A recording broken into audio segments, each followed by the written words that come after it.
Hey, what's up mga kaballers? Maligayang pagbabalik sa aking channel. Halina't pag-usapan natin ang balitang Brook Lopez, tinatrabaho na ng Warriors.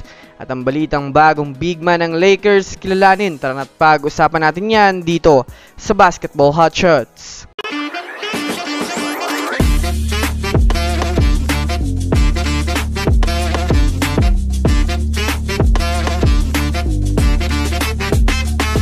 Una nga muna tayong dumako mga kaballers sa balita patungkol sa kupunan ng Los Angeles Lakers.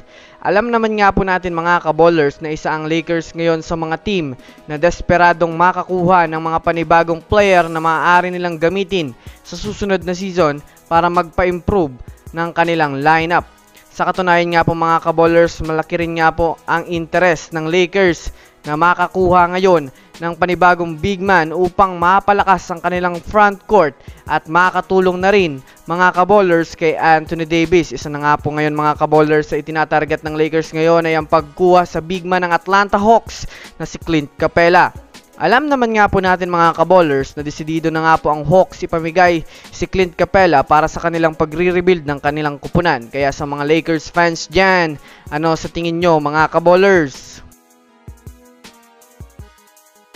Samantala, dito naman tayo dumako mga kaballers sa balita patungkol sa kupunan ng Golden State Warriors. Sa pinakabagong balita nga po mga kaballers na lumabas ngayon, ibinulgar nga po mga kaballers ng isang Warriors insider na mayroon nga daw mga kaballers malaking interes ang general manager ng Warriors na si Mike Dunleavy Jr. kay Brook Lopez ng Milwaukee Bucks. Ito ay dahil na rin naman mga kaballers sa kadahilan ng gusto ngang makakuha ni Dunleavy ng isang 7-foot offensive big man. Kilala naman nga natin mga kaballers si Brook Lopez bilang isang offensive big man na mayroong shooting sa 3 points. Samahan mo pa mga kaballers na isa rin ito sa mga aggressive na big man ngayon sa NBA. Kung susumadayan nga natin mga kaballers, mataas rin nga po ang porsyento mga kaballers na ito rin nga po ang maaaring magdala sa Warriors pagdating sa front court. Kaya abang-abang na lang tayo mga kaballers sa mga susunod na balita patungkol dito.